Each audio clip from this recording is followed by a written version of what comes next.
నమస్కారం కృష్ణారావు గారు. అవేర్ టాక్స్కి పునఃస్వాగతం. ఇటీవల విశాఖపట్నంలో గీతం యూనివర్సిటీలో పలు దఫాలు శాసనసభ్యులు కిందను తర్వాత పార్లమెంట్ సభ్యుడిగా ఉన్నటువంటి దగ్గుబాటి వెంకటేశ్వరరావు గారు, అంటే ఎన్టీ రామారావు గారి పెద్ద అల్లుడు, పురంధేశ్వరి గారి భర్త, ఆయన ప్రపంచ చరిత్ర గురించి ఒక పుస్తకం రాసి ఆ పుస్తక ఆవిష్కరణకు ఎన్నాళ్ళ నుంచో వైరుధ్య భావాలు కలిగినటువంటి చంద్రబాబు నాయుడు గారి చేత అది ఆవిష్కరణ చేయించడం జరిగింది. ఈ సభకు మరి కేంద్ర ఆర్థిక మంత్రి నిర్మలా సీతారామన్ గారు వచ్చారు, అట్లాగే వైస్ ప్రెసిడెంట్ వెంకయ్య నాయుడు గారు వచ్చారు, తర్వాత మిగిలిన వాళ్ళందరూ కూడా వచ్చారనమాట. చంద్రబాబు నాయుడు గారు ఈ సభలో మాట్లాడుతూ వాళ్ళిద్దరి మధ్య ఉండే సంబంధ బాంధవ్యాల గురించి చెప్పుకుంటూ వచ్చారు. తర్వాత ఈయన రచయిత కానీ రచయిత అని చెప్పేసి సరదాగా ఆయన్ని ఇది చేయడం జరిగింది. సరే, ఎప్పటికైనా ఇవి తప్పవు అని చెప్పే ఉద్దేశంతో ఈయన కూడాను చాలా కరెక్ట్గానే ఆయనకి రిప్లై చేసి ఇచ్చాడు. సో ఒకటంటే తెలుగులో ఇలాంటి బుక్స్ రావడము అది చాలా మంచిది, దీనివలన చాలా బాగుంది అని చెప్పి వెంకయ్య నాయుడు గారును చంద్రబాబు నాయుడు గారు ప్రశంసించడం జరిగింది. అలాగే వెంకయ్య నాయుడు గారు మాట్లాడుతూ ప్రపంచ చరిత్ర ఏమిటి, భారత చరిత్ర గురించి కూడా ప్రత్యేకమైన అంశాలు తీసుకుని ఎవరికి తెలియనటువంటి విషయాలను కూడాను రాస్తే బాగుంటుంది అని వక్కాడించారు. దీనివలన కల్చరల్ ఇంపాక్ట్ బాగా ఉంటుంది అని అన్నారు. బట్ మెయిన్ సిగ్నిఫికెన్స్ ఏంటంటే తోడేళ్ళ కింద ఉండే ఇద్దరును ఒకే సభావేదిక మీద చాలా రోజుల తర్వాత మనకి కనబడటము, తర్వాత వాళ్ళ యొక్క వైవిధ్యాన్ని గురించి చెప్పుకోవడం అదంతా మనకు తెలిసింది. సో దీని మీద ఒక చిన్న పుస్తకం కన్నా అది రాజకీయంగా చాలా ప్రధానమైనటువంటి ఘట్టం.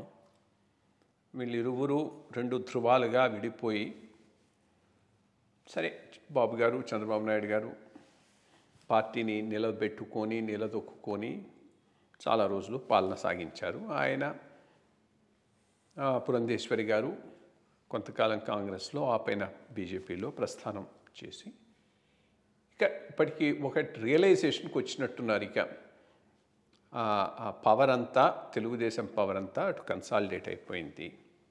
ఇటు కానీ మనం పెద్దగా రాష్ట్ర రాజకీయాల్లో ఒక నిర్మాణాత్మకమైన పెద్ద పాత్ర, అంటే ఆయనకు తగినటువంటి పాత్ర, అంటే ఫుల్ అపోజిషన్ లాగా పోషించే పరిస్థితి లేదు. కాబట్టి ఐ థింక్ ఏజ్ కూడా వస్తున్నది, దాంతో రికన్సిలియేషన్కి వచ్చినట్టున్నారు. అది సిగ్నిఫికెన్స్, ఈ పర్టికులర్ మీటింగ్ సిగ్నిఫికెన్సు. పుస్తకం సరే ఆయన రాశాడు. కాస్త అప్పట్లో కూడా ఉన్న ఇద్దరు అల్లుళ్ళలో ఇద్దరికి చాలా ఇంపార్టెన్స్ ఉండేది. దాంట్లో ఎన్టీ రామారావు గారి పాలన చేసేటప్పుడు ఇద్దరూ చాలా ఇంపార్టెంట్గా ఉండేవాళ్ళు. క్యాబినెట్లో ఉన్న మంత్రులు కూడా ఈయన వర్గం కొంతమంది, ఆయన వర్గం కొంతమంది ఉండి అట్లాగే కొనసాగుతూ ఉండేది. ఇద్దరు మినిస్టర్లుగా ఉన్నారు కొంతకాలం. బట్ ఒకటి పార్టీ మీద పట్టు ఎప్పుడు చంద్రబాబు నాయుడు గారికి ఉండేది. ఎందుకంటే ఆ పార్టీ జనరల్ సెక్రటరీగా పార్టీతో ఇంటరాక్ట్ కావటం, ఆ ఫీడ్బ్యాక్లు తెప్పించుకోవటం, కొంత వైవిధ్యంగా ఈ రిపోర్ట్స్ అవి చేయటం, కొంత టెక్నాలజీ ఉపయోగించి పార్టీలో ఇది చేయటం, ఇది అప్పటి నుంచి ఉంది. ఆయనకు బ్యాక్గ్రౌండ్లో చాలా వర్క్ చేశాడు. సో పార్టీ మీద గట్టి పట్టు ఉండేది. ప్రభుత్వంలో మాత్రం క్యాబినెట్లో ఇద్దరు, కొంతమంది మంత్రులు ఇటు కొంతమంది మంత్రులు ఇటు ఉండేవాళ్ళు. నాకు తెలుసు నేను నల్గొండ కలెక్టర్గా ఉండేవాడిని. మాధవరెడ్డి గారు అక్కడ మినిస్టరు. నేను 6 నెలలు ఉన్నాను. ఆయనకు నేను సరిపోలేదు, పంపించాలని చూచాడు.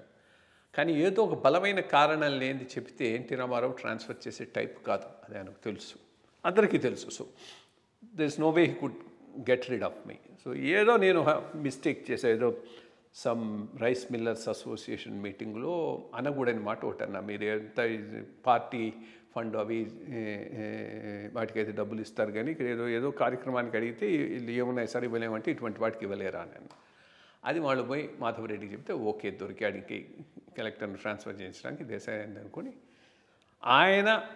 ఈయన దగ్గుపాటి వెంకటేశ్వరరావు గారి వర్గం. సో ఆయనకు చెప్పి ఎన్టీ రామారావు గారు చెప్తే అట్లాంటి కలెక్టర్ ఉండటానికి లేదు, తీసేయండి అన్నాడు. రెండో రోజు నేను ట్రాన్స్ఫర్ అయిపోయినాను. అంటే బ్రాడ్గా అక్కడ విత్ ఇన్ ది సిస్టమ్ ఇద్దరు కూడా చాలా ఇంపార్టెంట్గా ఉన్నారు. సరే, ఎన్టీ రామారావు గారిని పదవి నుంచి దించేటప్పుడు ఇద్దరు ఒకటైనారు. మొత్తం ఫ్యామిలీ అంతా ఒకటైంది ఎక్సెప్ట్ లక్ష్మీపార్వతి గారు.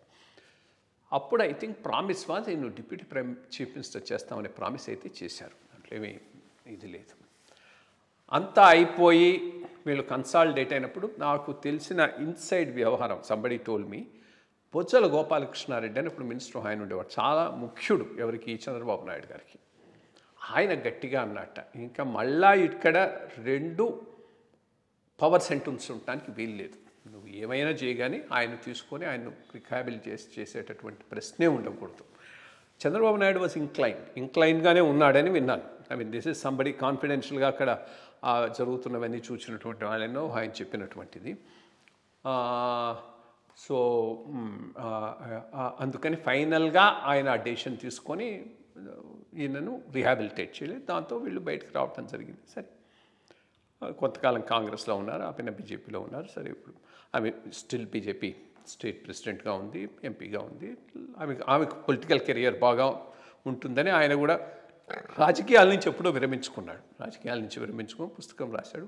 ఐ మీన్ మొదటి నుంచి కొంత ఇంటలెక్చువల్ ఫ్లేవర్ ఉన్న వ్యక్తి. డాక్టర్ గారు చదివి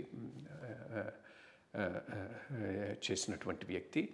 even with in the government also as a minister ఆయనకు చాలా రెస్పెక్ట్ ఇచ్చేవాళ్ళు ఆఫీసర్లు. ఎందుకంటే నాతో పాటు పనిచేసిన ఆయన డాక్టర్ ప్రశాంత్ మహాపాత్రని ఆయన మెడికల్ అండ్ హెల్త్లో చేశాడు. ఈయన కింద ఈయన మినిస్టర్గా. చాలా highest regard for him as a gentleman and rule minded అని. ఈ 2 విషయాల్లో ఆయనకు చాలా మంచి పేరు ఉంది. జెంటిల్మెన్ అని, రూల్ మైండెడ్ అని, రూల్కి వ్యతిరేకంగా ఏమీ చేయడని, పర్ఫెక్ట్గా is a bureaucrats minister. Actually చెప్పాలంటే బ్యూరోక్రాట్స్కు good minister. So that was the అప్పటి ప్రస్థానం. సరే, రాజకీయాల్లో చాలా దూరం వచ్చేశారు. Good, I mean it's a good reconciliation at a good point ఈయన పిలవటం, ఆయన చేయటం.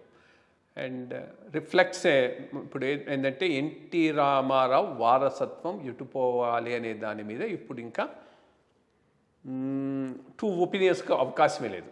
బాబు గారు తర్వాత లోకేష్, ఈ సిస్టమ్ను వాళ్ళు కూడా యాక్సెప్ట్ చేసినట్టు. So that is the broader political message దీని ద్వారా వస్తూ ఉన్నది. పుస్తకం తప్పకుండా బాగా రాసి ఉంటాడు. బికాస్ నేను చెప్పాను కదా, ఆయన కాస్త ఇంటలెక్చువల్ బెంట్ ఉంది, చదువుతాడు, తెలివికలవాడు, డాక్టరు చేసినటువంటి వాడు.